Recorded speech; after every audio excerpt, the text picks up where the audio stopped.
இந்த வீடியோவில் எப்படி ஒரு வெப்சைட்டை ரெஜிஸ்டர் பண்ணணுங்கிறத பார்க்கலாம்.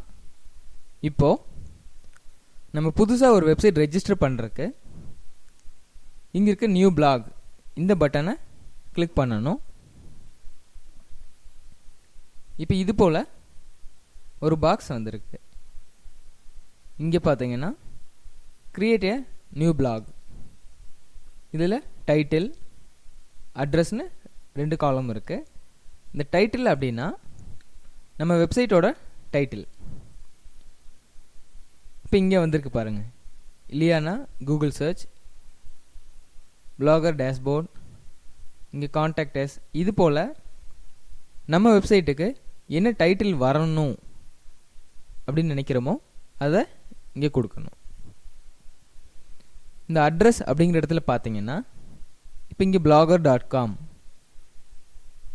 இங்கே பார்த்தீங்கன்னா sebosa.in, இங்கே பாருங்கள் google.co.in. இது போல் dinamalar.com, dinagaran.com, rndr.com. இது போல் நமக்கு என்ன பேர் வேணும் அப்படின்னு செலக்ட் பண்ணுறதா அட்ரஸ். இப்போது இங்கே பார்த்தீங்கன்னா ஆல்ரெடி .blogspot.com அப்படின்னு ஒரு பேர் இருக்குது. இந்த blogspot அப்படின்னா என்னென்னா, இப்போ நம்ம ஃப்ரீயாக தான் வெப்சைட் வந்து ரெஜிஸ்டர் பண்ண போகிறோம்.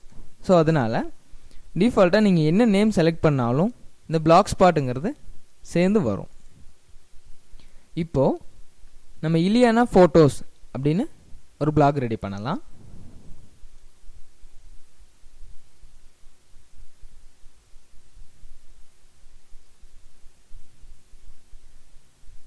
இப்போ பிளாகோட டைட்டில் இல்லையானா ஃபோட்டோஸ்னு நான் கொடுத்துருக்கேன். இப்போது வெப்சைட் அட்ரஸும் இல்லையானா ஃபோட்டோஸ்னு கொடுக்கலாம்.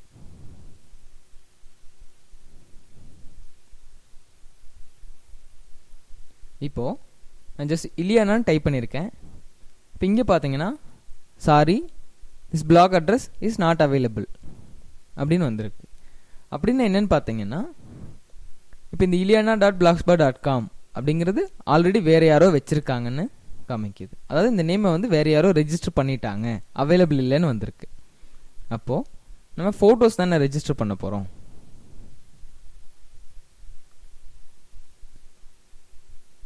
இல்லையானா ஃபோட்டோஸ் பார்த்தீங்கன்னா this block address is available. அப்போ இது போல் நீங்கள் என்ன நேம் கொடுத்தீங்கனாலும் அவைலபிள் இருக்கிறத நீங்கள் ரெஜிஸ்டர் பண்ண முடியும். இப்போது நான் இந்த பிளாக் அட்ரஸை ரெஜிஸ்டர் பண்ணுறேன். அதுக்கு முன்னாடி இங்கே டெம்ப்ளேட்ஸ்னு ஒன்று இருக்குது. அதாவது நம்ம வெப்சைட் எந்த மாதிரி வரணும், நம்ம டைனமிக் பேஜில் வரணுமா இல்லை இது போல் வரணுமான்னு கேட்டிருக்கு. இப்போது நான் இப்போதைக்கு சாம்பிளுக்கு இந்த டெம்ப்ளேட்டை செலக்ட் பண்ணுறேன். செலக்ட் பண்ணிவிட்டு கிரியேட் பிளாக் கொடுக்குறேன். இந்த டெம்ப்ளேட் வந்து நீங்கள் எப்படி செலக்ட் பண்ணணும், எப்படி எடிட் பண்ணுங்கிறத நான் வர வீடியோவில் இன்னும் கிளியராக உங்களுக்கு சொல்லித்தரேன். இப்போது இந்த கிரியேட் பிளாக்கை கொடுக்கணும்.